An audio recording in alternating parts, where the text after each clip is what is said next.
اب ذرا تفصیل کے اندر جائیں. ان 7 آیات میں سے آیت نمبر 1 ارأیت الذی یکذب بالدین، اس کے اندر عقیدے کا بیان ہے. آگے فذالک الذی یدعو الیتیم ولا یحض علی طعام المسکین، یہ الگ چیز ہے لیکن اعمال ہیں. ان دونوں باتوں کا تعلق بھی بظاہر مکی زندگی سے نظر آتا ہے. فویل للمصلین الذین هم عن صلاتهم ساہون الذین هم یراؤون ویمنعون الماعون. ان تینوں آیات، چاروں آیات کا جو تذکرہ ہے اس کے مفہوم کے اندر بظاہر مدینہ منورہ کی زندگی نظر آتی ہے، کیونکہ نمازیں منافقین پڑھتے تھے، کافر نہیں پڑھتے تھے. دونوں الگ الگ حکم ہیں. لیکن اعمال کیا کیا ہے؟ یتیم کو دھکے دینا، مسکین کو کھلانے پر دوسروں کو ترغیب نہ دینا، نمازوں میں سستی کرنا، ریاکاری کا مظاہرہ کرنا اور معمولی چیز دینے سے بھی کترانا یا رک جانا، یہ اعمال ہیں. ان اعمال کا سر انجام دینے والا یا ان اعمال کو سر انجام کون دے گا؟ اللہ نے پہلی آیت کے اندر اس کی طرف اشارہ کر دیا، وہ دے گا جو روز جزا کو نہیں مانتا. ایک ایمان والے کی زندگی، ایک کافر کی زندگی ہے. ایمان والے کی زندگی اور کافر کی زندگی کے اندر فرق کیسے پتہ چلے گا؟ کافر اپنے آپ کو آزاد سمجھے گا اور ایمان والا اپنے آپ کو مقید سمجھے گا. لہذا یہ دونوں جب چلیں گے، ان دونوں کے اٹھتے قدم بتلا دیں گے کہ ان میں ایمان والا کون سا ہے اور اس میں غیر ایمان والا کون سا ہے. ایمان والا قدم اٹھائے گا تو سوچے گا کہ قدم اٹھانے سے پہلے 10 بار سوچ لوں، مجھے کل قیامت والے دن اللہ میاں کے سامنے اس اٹھتے قدم کا جواب دینا ہے. گویا کہ ایمان والا اس دنیا کی زندگی کو مکمل نہیں سمجھ رہا، وہ یہ سمجھتا ہے کہ مرنے کے بعد بھی ایک اور زندگی آنی ہے. گویا کہ ایمان والا روز جزا کا انکار نہیں کرتا. اور کافر قدم اٹھائے گا، وہ آزاد ہے، وہ کیا ہے؟ آزاد ہے. اس کے وہ چاہے وہ کہے گا کہ یار جینا مرنا جو بھی ہے وہ سارا کا سارا یہیں کا ہے. لہذا وہ آزاد ہے، بے مہار ہے، بے لگام ہے، جیسے اس کا من چاہے گا وہ کرے گا. وجہ اس کے ذہن کے اندر یہ بات ہے کہ یار جینا ہے تو جینا ہے، مرنا ہے تو مر گئے، کھپ گئے، نسیہ منسیہ ہو جائیں گے، نسیہ منسیہ ہو جائیں گے. اب یہ مسلمانوں کا عقیدہ ہے کہ مرنا ہے اور مرنے کے بعد دوبارہ جینا ہے. یہ بات جب سرکار نے مکہ مکرمہ کے اندر بیان کی تو گستاخ ولید ابن ولید اور ولید ابن مغیرہ اور بڑے بڑے جو کافر تھے، ان میں سے ولید چونکہ بہت بڑا کافر تھا، مالدار تھا، بہت بڑا انسان تھا، بدبخت 13 بیٹے تھے اس کے، ہر مکہ مکرمہ کے محلے میں اس کی دکان تھی. سرکار کو پکڑا، چل محمد چل، ہمیں دکھا قبرستان کے اندر کون سا مردہ زندہ ہوا ہے. ہم تو نہیں مانتے، کسی کو زندہ کر کے دکھا، یا ہمارے باپ دادا کی قبریں پڑی ہوئی ہیں، کون زندہ ہوا؟ جو تم کہتے ہو کہ مرنے کے بعد کی زندگی دکھاؤ، وہ زندگی کہاں پر ہے؟ اللہ تعالیٰ نے اس کے باطل نظریے کو بیان کیا، وہ جو سزا اور جزا کے دن کو جھٹلاتا ہے، اس بنیاد پر وہ اس بات پر اتراتا ہے.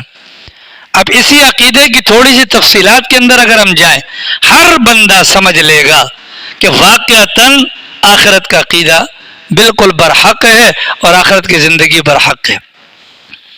اب جگہ سورج ہے، اس سورج کی ڈیوٹی لگی ہوئی ہے روزانہ کی بنیاد پر نکلنا، روشنی فراہم کرنا، وقت پر آنا، وقت پر جانا. پھر چاند کی ڈیوٹی لگی ہوئی ہے، ایسا ہے کہ نہیں ہے؟ پھر یہ پوری کی پوری کائنات کے اندر ہر چیز اپنے اپنے وقت پر، اپنے اپنے اعتبار سے یہ انسانوں کی خدمت پر مامور ہے. اگر یہ دنیا کی زندگی ہی سب کچھ ہوتی تو سوال یہ ہے کہ ہم میں کون سی ایسی خوبی ہے اللہ نے کائنات کی ساری چیزوں کو ہماری خدمت پر لگایا ہوا ہے.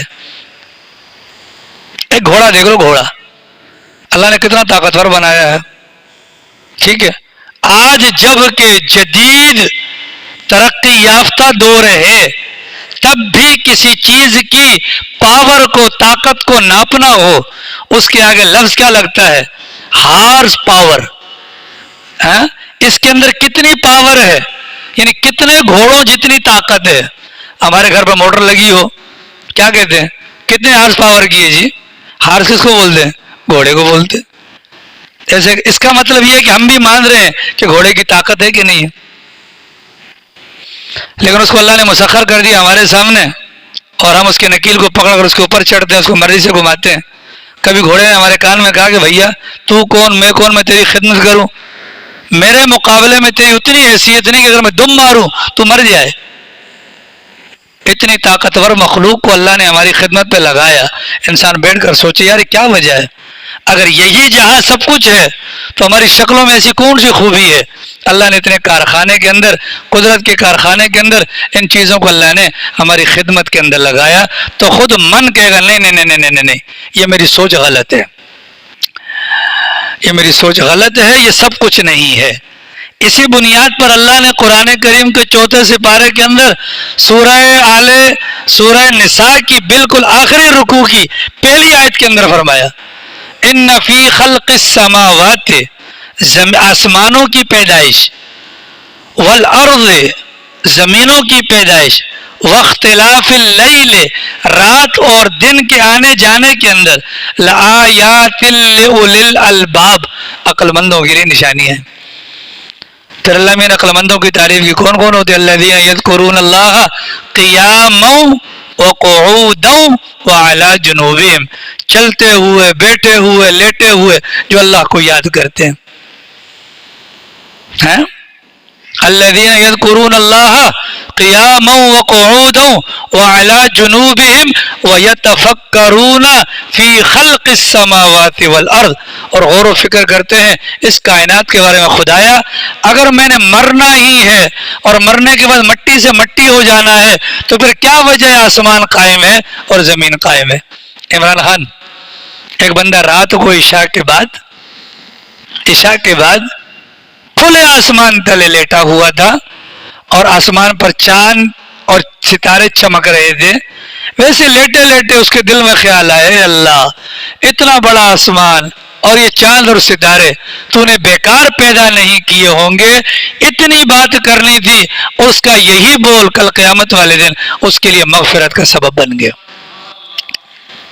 سمجھ؟ سرکار جب تہجد کے وقت اٹھتے تھے یہ 3 آیتیں پڑھا کرتے تھے، کون کون سی؟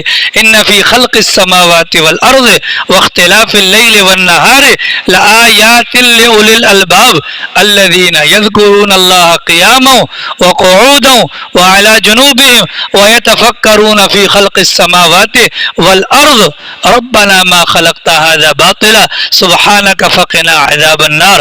ٹھیک ہے، اور اس کے بعد والی آیت اللہ فرماتے ہیں عقل مند لوگ غور و فکر کرتے ہیں، اور غور و فکر کرنے کے بعد کس نتیجے پر پہنچتے ہیں؟ بے ساختہ ان کی زبان سے نکلتا ہے ربنا ما خلقت ھذا باطلا، اللہ یہ سب کچھ تو نے بیکار پیدا نہیں کیا، اب کیا کرنا ہے؟ بیکار پیدا نہیں کیا تو گویا کہ دماغ میں بات آ گئی، کوئی نہ کوئی اس کا مطلب ہے، کوئی نہ کوئی اس کا فائدہ ہے۔ فوراً وہ بندہ کہتا ہے سبحانک، اے خدایا تیری ذات ہر قسم کے عیب سے پاک، ٹھیک ہے، فقنا عذاب النار، تو ہمیں آگ کے یعنی جہنم کے عذاب سے بچا۔ تو جہنم کا عذاب کہاں پر ہے؟ آخرت میں ہے۔ تو گویا کہ ایمان والا یہ کلمات کہہ کر آخرت کی زندگی کا قائل ہوتا ہے، اور جو غیر مسلم ہوتا ہے، جو ایمان والا نہیں ہوتا، وہ یہ سمجھتا ہے کہ بس پیدا ہو گئے، یہ جہاں ہے، آگے کچھ بھی نہیں ہے، لہذا وہ ہر قسم کی اوچھے ہتھکنڈوں پر اتر آتا ہے، اور آزاد خیالی کی بنیاد پر وہ جو اس کے من کے اندر آتا ہے وہ اعمال کرتا رہتا ہے۔ اللہ تعالیٰ نے اس عقیدے کو پہلی آیت کے اندر بیان کیا، ایمان والا سزا اور جزا کے دن پر یقین رکھے گا، غیر ایمان والا سزا اور جزا کے دن کو جھٹلائے گا۔ تو جو جھٹلائے گا وہ آگے والی حرکتیں کرے گا، آگے والی حرکتیں کون سی؟